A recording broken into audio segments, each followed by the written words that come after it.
मोर प्रिय देशवासीगण नमस्कार। आज से ही दिन उपनीत जहाँपाई आमे फेब्रुआरी मासठारू प्रतीक्षारत थिलु। मु मन की बात जरिया पुणी थरे आपणमानक गहणकू निज परिवारवर्गक गहणकू आसीछि। गोटे सुंदर उक्ति रहिछि, इति विदा पुनर्मिलनाय। यार अर्थ मध्य सेतिक सुंदर। मु विदाय नेउछि पुणी थरे भेटिबा पाई। मनरे एही भावना बहन करी मु फेब्रुआरी मासरे आपणमानकू कहिथिली जे निर्वाचन फलाफल परे मु पुणी भेटिबी। आउ आज मन की बात सहित मु पुणी आपणमानक गहणरे उपस्थित। आशा करुछि आपण समस्ते भल थिबे, घरे समस्तक स्वास्थ्य भल थिबो। एबे तो मौसुमी मध्य आसीगलानी। मौसुमी जेबे आसे मन मध्य आनंदित हो जाए। आजिठू पुणी थरे आमे मन की बात रे एभली देशवासी मानक विषय रे आलोचना करिबा जे माने निज कार्य द्वारा समाज और देशर परिस्थिति को उन्नत करुछंती। आमे आलोचना करिबा आम समृद्ध संस्कृति, गौरवपूर्ण इतिहास एवं विकसित भारतर प्रचेष्टा संपर्क रे। बंधुगण, फेब्रुआरी मासठारू आज पर्यंत प्रत्येक मासर शेष रविवार दिन मु आपणक सहित भाव विनिमयर अभाव को अनुभव करुथली। किंतु एही समय रे आपण मते पठाइथिबा लक्ष लक्ष वार्तागुडी को देखि मते खूब भल लागिथिला। मन की बात रेडियो कार्यक्रम पछे किछि मास पई बंद रहिथिला, किंतु मन की बात रो जो भावना देश रे समाज रे रहिछि ताकु नै प्रत्येक किछि भल काम, निस्वार्थ भावरे काम, समाज उपरे सकारात्मक प्रभाव पकाउथबा कार्य निरंतर भावे चाली रहथाउ। निर्वाचन खबर मध्यरे निश्चित रूपे मन को छुई पारुथबा एभली खबर गुड़िक उपरे आपण मानकर दृष्टि पड़िथिबो। बंधुगण, आज मु देशवासी मानकु धन्यवाद मध्य अर्पण करबाकू चाहूछि, कारण सेमाने आम संविधान एवं देशर गणतांत्रिक व्यवस्था उपरे निजर अतुट विश्वास दोहराइछंती। 2024 निर्वाचन विश्वर सबुठारु बड़ निर्वाचन थिला। विश्वर कौनसी देश रे एते बड़ निर्वाचन केबे हेले अनुष्ठित हे नाही, जेउथिरे 65 कोटी लोक मतदान करिछंती। मु निर्वाचन आयोग एवं मतदान प्रक्रिया सह जड़ित प्रत्येक व्यक्ति को एथिपई अभिनंदन जणाउछि। मोर प्रिय देशवासीगण, 30 जून आजिर एही दिनटी बहुत गुरुत्वपूर्ण। एही दिनटी को आम आदिवासी भाई भौणी माने हुल दिवस भाବରେ पालन करिथांती। एही दिनटी वीर सिद्धो कान्हुंकर अदम्य साहस सहित जड़ित, जे विदेशी शासक मानक अत्याचार घोर विरोध करथिले। वीर सिद्धो कान्हू हजार हजार सांताली बंधु मानकु एकजुट करी पूर्ण प्राण रे इंग्रेज मानकर मुकाबिला करथिले। यह केबे घटिथिला जानिछंती कि? यह घटिथिला 1855 मसिया रे, अर्थात 1857 रे घटिथिबा भारतर प्रथम स्वाधीनता संग्राम ठारू मध्य 2 वर्ष आगरु घटिथिला एही घटना। सेतेबेले झारखंडर सांताल प्रगणारे आम आदिवासी भाई भौणी माने विदेशी शासकंक विरुद्धरे हथियार उठैथिले। आम सांताली भाई भौणी मानक उपरे इंग्रेज माने बहुत अत्याचार करिथिले। सेमानक उपरे अनेक प्रकार कटकणा मध्य लगेई देइथिले। एही संग्राम रे अपूर्व वीरत्व प्रदर्शन करी वीर सिद्धो एवं कान्हू शहीद हो जाइथिले। झारखंड माटीर एही अमर सुपुत्र मानकर बलिदान आज मध्य देशवासी को प्रेरणा जोगाउछि। आसंतु सुनिबा एमानकु समर्पित सांताली गीतर किछि अंश।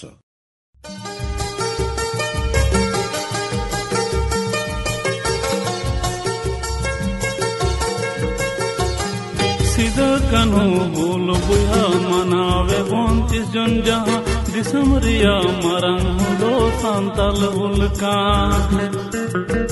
सांताल हुंदो आंदोड़ लेना इंग्रेज कानून भंगोड़ लेना जुमे बंजो एसपीटी एकेला गोयना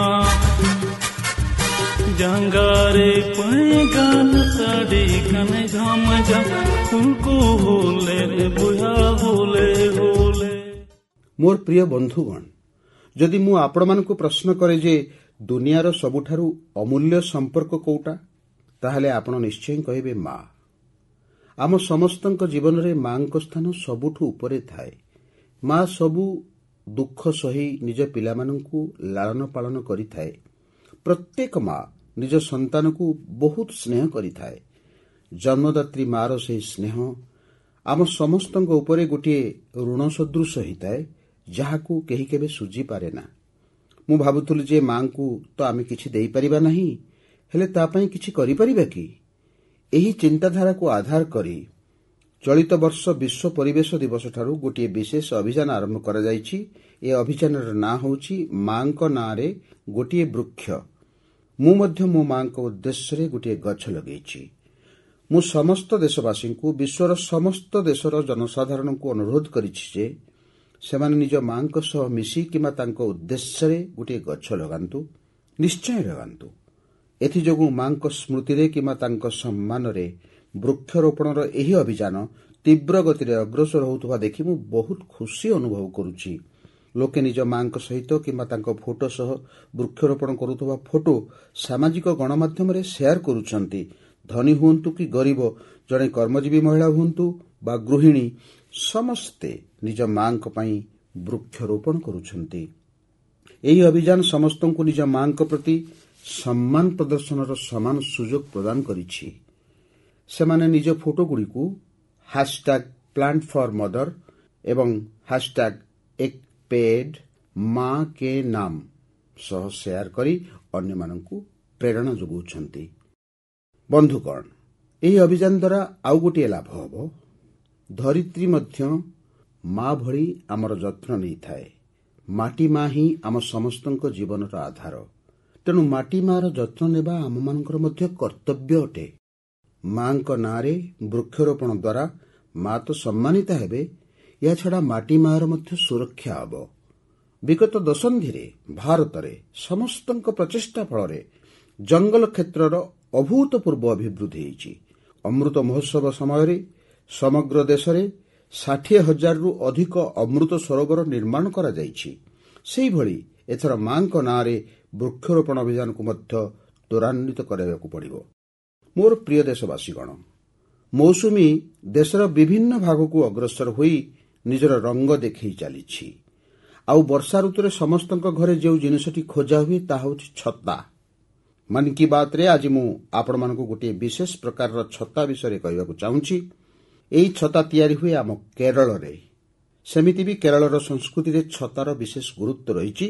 ସେଠାରେ ଅନେକ ପରମ୍ପରା ଏବଂ ବିଧିବିଧାନର ଏକ ଗୁରୁତ୍ୱପୂର୍ଣ୍ଣ ବସ୍ତୁ ହୋଇଥାଏ ଛତା। କିନ୍ତୁ ମୁଁ ଯେଉଁ ଛତା କଥା କହିବାକୁ ଯାଉଛି ତାହା ହେଲା କାର୍ଥୁମ୍ବୀ ଛତା, ଆଉ ଏହା ତିଆରି ହୋଇଥାଏ କେରଳର ଅଟ୍ଟାପଡ଼ିରେ। ଏହି ରଙ୍ଗୀନ ଛତାଗୁଡ଼ିକ ଦେଖିବାକୁ ବହୁତ ସୁନ୍ଦର। ଏହାର ବିଶେଷତ୍ୱ ହେଲା ଏହାକୁ କେରଳର ଆମ ଆଦିବାସୀ ଭଉଣୀମାନେ ତିଆରି କରନ୍ତି। ଆଜି ସାରା ଦେଶରେ ଏହି ଛତାର ଚାହିଦା ବୃଦ୍ଧି ପାଇଛି। ଅନଲାଇନରେ ମଧ୍ୟ ଏହା ବିକ୍ରି ହେଉଛି। ଓଟାଲକ୍କି ସହକାରୀ କୃଷି ସମବାୟ ସମିତିର ତତ୍ତ୍ୱାବଧାନରେ ଏହି ଛତାଗୁଡ଼ିକୁ ତିଆରି କରାଯାଉଛି। ଏହି ସମିତିର ନେତୃତ୍ୱ ନେଉଛନ୍ତି ଆମ ନାରୀ ଶକ୍ତି। ମହିଳାମାନଙ୍କ ନେତୃତ୍ୱରେ ଅଟ୍ଟାପଡ଼ିର ଆଦିବାସୀମାନେ ଏଣ୍ଟରପ୍ରିନ୍ୟୁରସିପ୍ର ଗୋଟିଏ ଚମତ୍କାର ଉଦାହରଣ ସୃଷ୍ଟି କରିଛନ୍ତି। ଏହି ସମିତିଟି ଗୋଟିଏ ବାଉଁଶ ହସ୍ତଶିଳ୍ପ ୟୁନିଟ୍ ମଧ୍ୟ ପ୍ରତିଷ୍ଠା କରିଛି। ଏବେ ସେମାନେ ଗୋଟିଏ ରିଟେଲ ଆଉଟଲେଟ୍ ଏବଂ ଗୋଟିଏ ପାରମ୍ପରିକ କ୍ୟାଫେ ଖୋଲିବା ପାଇଁ ମଧ୍ୟ ପ୍ରସ୍ତୁତି ଚଳାଇଛନ୍ତି। ସେମାନଙ୍କ ଉଦ୍ଦେଶ୍ୟ କେବଳ ନିଜ ଛତା ଓ ଅନ୍ୟାନ୍ୟ ଉତ୍ପାଦନ ବିକ୍ରୟ କରିବା ନୁହେଁ, ବରଂ ସେମାନେ ବିଶ୍ୱକୁ ନିଜ ପରମ୍ପରା ଓ ସଂସ୍କୃତି ସହିତ ପରିଚିତ କରାଉଛନ୍ତି। ଆଜି କାର୍ଥୁମ୍ବୀ ଛତା କେରଳର ଗୋଟିଏ ଛୋଟ ଗାଁଠାରୁ ଆରମ୍ଭ କରି ବହୁରାଷ୍ଟ୍ରୀୟ କମ୍ପାନୀ ପର୍ଯ୍ୟନ୍ତ ଯାତ୍ରା ଅତିକ୍ରାନ୍ତ କରିସାରିଲାଣି। ଲୋକାଲ ପାଇଁ ଭୋକାଲ ହେବାର ଏହାଠାରୁ ଭଲ ଉଦାହରଣ ଆଉ କ'ଣ ଥାଇପାରେ? ମୋର ପ୍ରିୟ ଦେଶବାସୀଗଣ, ଆସନ୍ତା ମାସର ଏହି ସମୟରେ ପ୍ୟାରିସ୍ ଅଲିମ୍ପିକ୍ସ ଆରମ୍ଭ ହୋଇଯାଇଥିବ। ମୋର ବିଶ୍ୱାସ ଯେ ଆପଣମାନେ ମଧ୍ୟ ଅଲିମ୍ପିକ୍ କ୍ରୀଡ଼ାରେ ଭାରତୀୟ ଖେଳାଳିଙ୍କର ଉତ୍ସାହ ବଢ଼ାଇବା ପାଇଁ ଅପେକ୍ଷା କରିଥିବେ। ମୁଁ ଭାରତୀୟ ଦଳକୁ ଅଲିମ୍ପିକ୍ କ୍ରୀଡ଼ା ପାଇଁ ବହୁତ ବହୁତ ଶୁଭକାମନା ଜଣାଉଛି। ଆମ ସମସ୍ତଙ୍କ ମନରେ ଟୋକିଓ ଅଲିମ୍ପିକ୍ସର ସ୍ମୃତି ଏବେ ମଧ୍ୟ ସତେଜ ରହିଛି। ଟୋକିଓରେ ଆମର ଖେଳାଳିମାନଙ୍କ ପ୍ରଦର୍ଶନ ପ୍ରତ୍ୟେକ ଭାରତୀୟଙ୍କ ହୃଦୟ ଜିଣି ନେଇଥିଲା। ଟୋକିଓ ଅଲିମ୍ପିକ୍ସ ପରଠାରୁ ଆମର ଆଥଲେଟ୍ସମାନେ ପ୍ୟାରିସ୍ ଅଲିମ୍ପିକ୍ସର ପ୍ରସ୍ତୁତିରେ ଆନ୍ତରିକତାର ସହ ଲାଗିପଡ଼ିଥିଲେ। ସମସ୍ତ ଖେଳାଳିଙ୍କୁ ମିଶାଇ ଦେଲେ ତ ଏମାନେ ପ୍ରାୟ 900 ଆନ୍ତର୍ଜାତିକ ପ୍ରତିଯୋଗିତାରେ ଭାଗ ନେଇଛନ୍ତି। ଏହା ବହୁତ ବଡ଼ ସଂଖ୍ୟା ଅଟେ। ବନ୍ଧୁଗଣ, ପ୍ୟାରିସ୍ ଅଲିମ୍ପିକ୍ସରେ ଆପଣମାନଙ୍କୁ କେତେକ କଥା ପ୍ରଥମ ଥର ପାଇଁ ଦେଖିବାକୁ ମିଳିବ। ବନ୍ଧୁକ ଚାଳନାରେ ଆମ ଖେଳାଳିମାନଙ୍କର ପ୍ରତିଭା ଆହୁରି ଉଜ୍ଜ୍ୱଳ ହୋଇ ଚାଲିଛି। ଟେବୁଲ ଟେନିସ୍ରେ ପୁରୁଷ ଓ ମହିଳା ଉଭୟ ଦଳ ଯୋଗ୍ୟତା ଅର୍ଜନ କରିସାରିଛନ୍ତି। ଭାରତୀୟ ଶଟଗନ୍ ଦଳରେ ଆମର ସୁଟର ଝିଅମାନେ ମଧ୍ୟ ସାମିଲ ହୋଇଛନ୍ତି। ଏଥର କୁସ୍ତି ଓ ଅଶ୍ୱାରୋହଣରେ ଆମ ଦଳର ଖେଳାଳି ସେହି ଶ୍ରେଣୀରେ ମଧ୍ୟ ପ୍ରତିଯୋଗିତା କରିବେ, ଯେଉଁଥିରେ ଆଗରୁ ସେମାନେ କେବେ ଭାଗ ନେଇନଥିଲେ। ଏଥିରୁ ଆପଣ ଅନୁମାନ କରିପାରୁଥିବେ, ଏଥର ଆମକୁ କ୍ରୀଡ଼ାରେ ଅଲଗା ସ୍ତରର ରୋମାଞ୍ଚ ଦେଖିବାକୁ ମିଳିବ। ଆପଣମାନଙ୍କର ମନେଥିବ ଯେ କିଛି ମାସ ତଳେ ବିଶ୍ୱ ପାରା ଏଥଲେଟିକ୍ସ ଚାମ୍ପିଅନସିପ୍ରେ ଆମର ଶ୍ରେଷ୍ଠ ପ୍ରଦର୍ଶନ ରହିଥିଲା। ସେହିପରି ଚେସ୍ ଏବଂ ବ୍ୟାଡମିଣ୍ଟନରେ ମଧ୍ୟ ଆମର ଖେଳାଳିମାନେ ବିଜୟ ପତାକା ଉଡ଼ାଇଥିଲେ। ଏବେ ସମଗ୍ର ଦେଶ ଆଶା କରୁଛି ଆମର କ୍ରୀଡ଼ାବିତ୍ ଅଲିମ୍ପିକ୍ସରେ ମଧ୍ୟ ଉତ୍ତମ ପ୍ରଦର୍ଶନ କରିବେ, ଏହି କ୍ରୀଡ଼ାଗୁଡ଼ିକରେ ପଦକ ମଧ୍ୟ ଜିତିବେ ଆଉ ଦେଶବାସୀଙ୍କର ହୃଦୟ ମଧ୍ୟ ଜିଣିବେ। ଆଗାମୀ ଦିନରେ ମୋତେ ଭାରତୀୟ ଦଳ ସହ ସାକ୍ଷାତ କରିବାର ସୁଯୋଗ ମଧ୍ୟ ମିଳିବ। ମୁଁ ଆପଣମାନଙ୍କ ତରଫରୁ ସେମାନଙ୍କର ଉତ୍ସାହବର୍ଦ୍ଧନ କରିବି। ଆଉ ହଁ, ଆମର ଏଥର ହ୍ୟାଶ୍ଟ୍ୟାଗ୍ Cheer4Bharat ରହିଛି। ଏହି ହ୍ୟାଶ୍ଟ୍ୟାଗ୍ ଜରିଆରେ ଆମକୁ ନିଜର ଖେଳାଳିମାନଙ୍କର ଉତ୍ସାହ ବଢ଼ାଇବାର ଅଛି। ସେମାନଙ୍କର ଉତ୍ସାହ ସବୁବେଳେ ବଢ଼ାଇବାକୁ ହେବ, ଗତିକୁ ବଜାୟ ରଖିବାକୁ ହେବ। ଆପଣଙ୍କର ଏହି ଗତି ଭାରତର ମ୍ୟାଜିକ୍ ଦୁନିଆକୁ ଦେଖାଇବା ପାଇଁ ଆହୁରି ସାହାଯ୍ୟ କରିବ। ମୋର ପ୍ରିୟ ଦେଶବାସୀଗଣ, ମୁଁ ଆପଣ ସମସ୍ତଙ୍କ ପାଇଁ ଏକ ଛୋଟିଆ ଅଡିଓ କ୍ଲିପ୍ ପ୍ଲେ କରୁଛି। रेडियो क्वेट FM 93.3 से हिंदी शो नमस्ते कुवैत।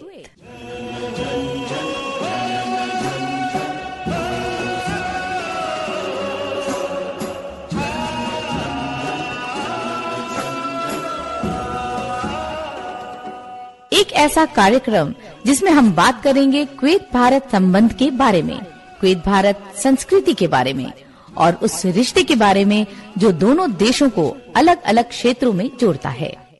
ଏହି ରେଡିଓ କାର୍ଯ୍ୟକ୍ରମକୁ ଶୁଣି ଆପଣ ମଧ୍ୟ ଆଶ୍ଚର୍ଯ୍ୟ ହୋଇଯାଉଛନ୍ତି ନା? ତ ଆସନ୍ତୁ ଆପଣଙ୍କୁ ମଧ୍ୟ ଏହା ପଛର ସମ୍ପୂର୍ଣ୍ଣ କାହାଣୀ କହିଦିଏ। ପ୍ରକୃତରେ ଏହା କୁୱେତ ରେଡିଓର ଏକ ପ୍ରସାରଣର କ୍ଲିପ୍। ଏବେ ଆପଣ ଭାବୁଥିବେ କୁୱେତର କଥା ତ ପଡ଼ିଛି, ସେଠି ହିନ୍ଦୀ କୁଆଡ଼ୁ ଆସିଲା? ପ୍ରକୃତ କଥା ହେଲା, କୁୱେତ ସରକାର ନିଜର ଜାତୀୟ ରେଡିଓରେ ଏକ ସ୍ୱତନ୍ତ୍ର କାର୍ଯ୍ୟକ୍ରମ ଆରମ୍ଭ କରିଛନ୍ତି, ଆଉ ତା ବି ହିନ୍ଦୀରେ। କୁୱେତ ରେଡିଓରେ ପ୍ରତି ରବିବାର ଏହାର ପ୍ରସାରଣ ଅଧଘଣ୍ଟା ପାଇଁ କରାଯାଏ। ଏଥିରେ ଭାରତୀୟ ସଂସ୍କୃତିର ଭିନ୍ନ ଭିନ୍ନ ରଙ୍ଗ ଅନ୍ତର୍ଭୁକ୍ତ ହୋଇଥାଏ। ଆମର ଚଳଚ୍ଚିତ୍ର ଓ କଳାଜଗତ ସହିତ ସମ୍ପୃକ୍ତ ଆଲୋଚନା ସେଠାକାର ଭାରତୀୟ ସମୁଦାୟ ମଧ୍ୟରେ ବେଶ୍ ଲୋକପ୍ରିୟ। ମୋତେ ତ ଏହା ବି କୁହାଯାଇଛି ଯେ କୁୱେତର ସ୍ଥାନୀୟ ଲୋକେ ମଧ୍ୟ ଏଥିରେ ବହୁତ ଆଗ୍ରହ ପ୍ରକାଶ କରୁଛନ୍ତି। ମୁଁ କୁୱେତ ସରକାରଙ୍କୁ ଓ ସେଠାକାର ଜନସାଧାରଣଙ୍କୁ ହୃଦୟରୁ ଧନ୍ୟବାଦ ଦେଉଛି, ଯେଉଁମାନେ ଏହି ସୁନ୍ଦର ଉଦ୍ୟମ କରିଛନ୍ତି। ବନ୍ଧୁଗଣ, ଆଜି ସମଗ୍ର ବିଶ୍ୱରେ ଆମ ସଂସ୍କୃତିର ଯେଭଳି ଗୌରବଗାନ ହେଉଛି, ସେଥିରେ କେଉଁ ଭାରତୀୟ ବା ଖୁସି ନ ହେବ? ଏହି ଯେମିତି ତୁର୍କମେନିସ୍ତାନରେ ଏ ବର୍ଷ ମେ ମାସରେ ସେଠାକାର ରାଷ୍ଟ୍ରୀୟ କବିଙ୍କର 300ତମ ଜନ୍ମ ଜୟନ୍ତୀ ପାଳନ କରାଗଲା। ଏହି ଅବସରରେ ତୁର୍କମେନିସ୍ତାନର ରାଷ୍ଟ୍ରପତି ବିଶ୍ୱର 24 ଜଣ ପ୍ରସିଦ୍ଧ କବିଙ୍କ ପ୍ରତିମୂର୍ତ୍ତିର ଅନାବରଣ କରିଥିଲେ। ଏଥିରେ ଗୋଟିଏ ପ୍ରତିମୂର୍ତ୍ତି ଗୁରୁଦେବ ରବୀନ୍ଦ୍ରନାଥ ଟାଗୋରଙ୍କର ମଧ୍ୟ ରହିଛି। ଏହା ଗୁରୁଦେବଙ୍କ ପ୍ରତି ସମ୍ମାନ, ଭାରତର ମଧ୍ୟ ସମ୍ମାନ। ସେହିଭଳି ଜୁନ୍ ମାସରେ 2 କ୍ୟାରିବିଆନ୍ ଦେଶ ସୁରିନାମ ଏବଂ ସେଣ୍ଟ ଭିନସେଣ୍ଟ ଆଣ୍ଡ ଦ ଗ୍ରେନାଡିନ୍ ନିଜର ଭାରତୀୟ ଐତିହ୍ୟକୁ ସମ୍ପୂର୍ଣ୍ଣ ଉତ୍ସାହ ଉଦ୍ଦୀପନା ସହ ପାଳନ କରିଥିଲେ। ସୁରିନାମରେ ଭାରତୀୟ ସମୁଦାୟ ପ୍ରତିବର୍ଷ ଜୁନ୍ 5 ତାରିଖରେ ଇଣ୍ଡିଆନ୍ ଆରାଇଭାଲ୍ ଡେ ଓ ପ୍ରବାସୀ ଦିବସ ପାଳନ କରନ୍ତି। ଏଠାକାର ବହୁତ ଲୋକ ହିନ୍ଦୀ ସହିତ ଭୋଜପୁରୀ ମଧ୍ୟ କହିଥାନ୍ତି। ସେଣ୍ଟ ଭିନସେଣ୍ଟ ଆଣ୍ଡ ଦ ଗ୍ରେନାଡିନ୍ରେ ରହୁଥିବା ଆମର ଭାରତୀୟ ବଂଶୋଦ୍ଭବ ଭାଇ ଭଉଣୀଙ୍କ ସଂଖ୍ୟା ପ୍ରାୟ 6000। ସେମାନେ ନିଜ ଐତିହ୍ୟକୁ ନେଇ ବହୁତ ଗର୍ବ କରନ୍ତି। ଜୁନ୍ 1 ତାରିଖରେ ଏମାନେ ସମସ୍ତେ ଇଣ୍ଡିଆନ୍ ଆରାଇଭାଲ୍ ଡେକୁ ଯେଉଁଭଳି ଧୁମ୍ଧାମ୍ରେ ପାଳନ କଲେ, ସେଥିରୁ ଏହି ଭାବନା ସ୍ପଷ୍ଟ ପରିଲକ୍ଷିତ ହୁଏ। ସମଗ୍ର ବିଶ୍ୱରେ ଭାରତୀୟ ଐତିହ୍ୟ ଓ ସଂସ୍କୃତିର ଯେତେବେଳେ ଏଭଳି ବିସ୍ତୃତି ଦେଖିବାକୁ ମିଳେ, ସେତେବେଳେ ପ୍ରତ୍ୟେକ ଭାରତୀୟ ଗର୍ବିତ ହୁଅନ୍ତି।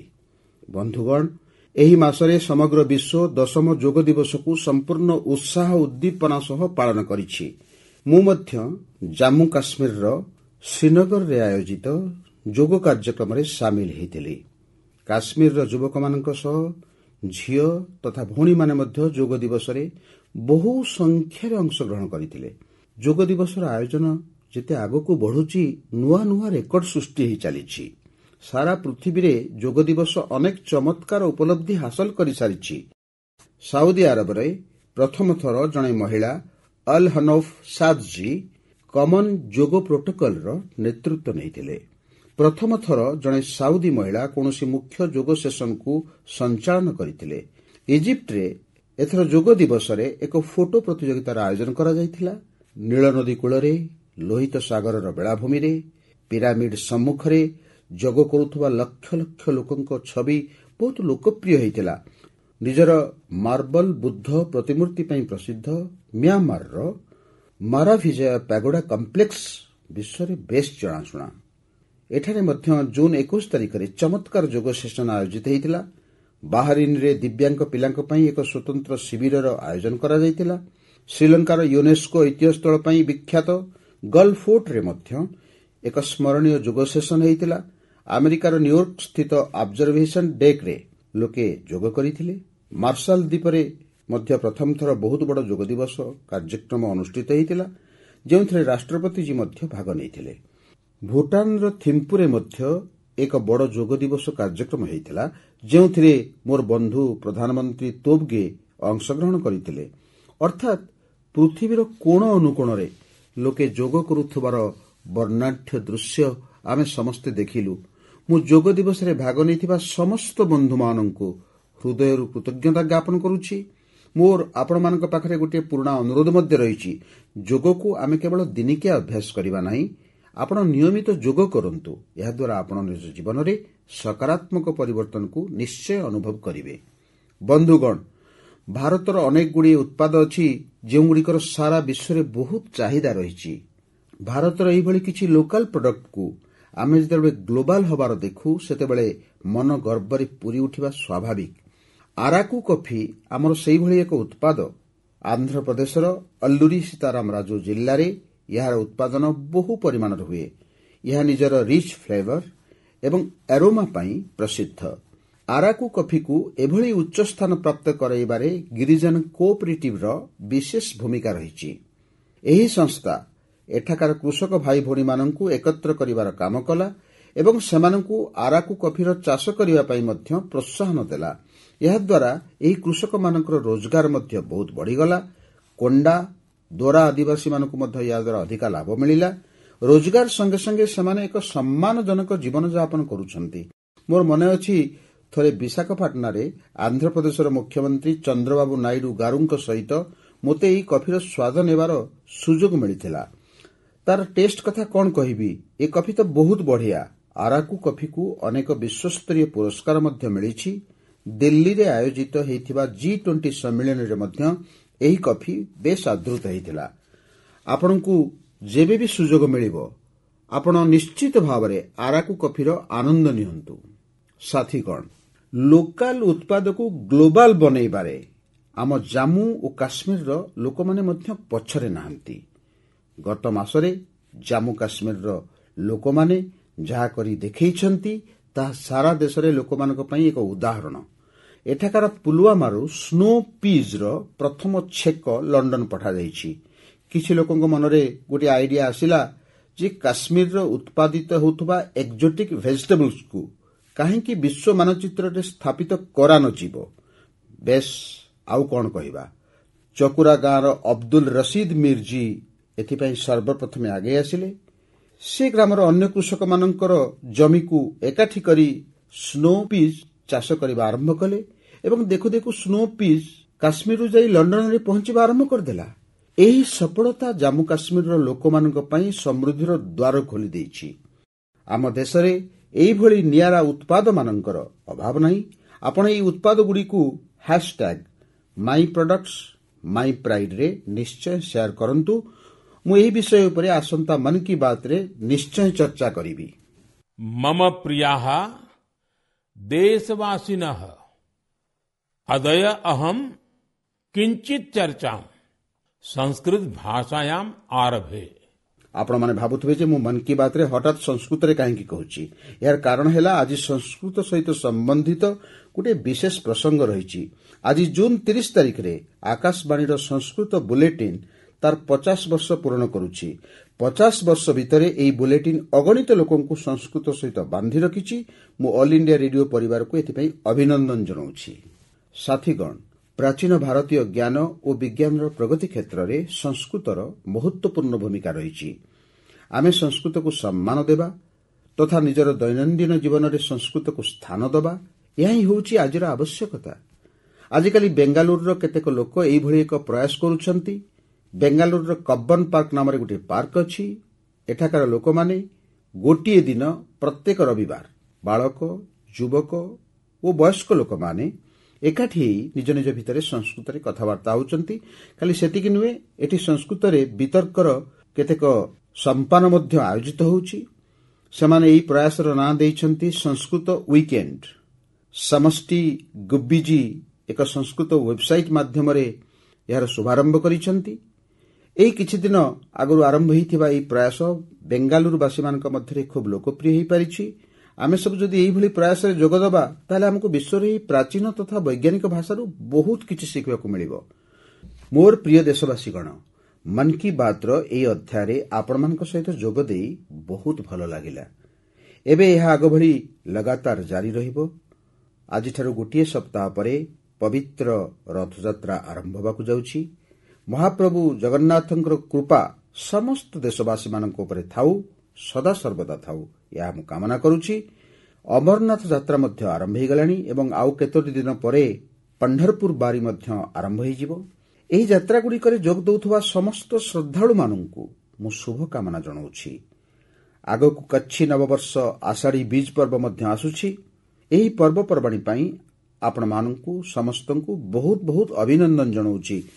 ମୋର ବିଶ୍ୱାସ, ସକାରାତ୍ମକ ଜନଭାଗିଦାରୀର ଏହି ପ୍ରୟାସଗୁଡ଼ିକୁ ଆପଣମାନେ ମୋ ସହିତ ନିଶ୍ଚୟ ସେୟାର କରୁଥିବେ। ମୁଁ ଆସନ୍ତା ମାସରେ ଆପଣମାନଙ୍କ ସହିତ ପୁଣି ଯୋଗ ଦେବାକୁ ପ୍ରତୀକ୍ଷା କରୁଛି। ସେ ପର୍ଯ୍ୟନ୍ତ ଆପଣମାନେ ନିଜର ଓ ନିଜ ପରିବାର ପ୍ରତି ଧ୍ୟାନ ଦିଅନ୍ତୁ। ବହୁତ ବହୁତ ଧନ୍ୟବାଦ। ନମସ୍କାର।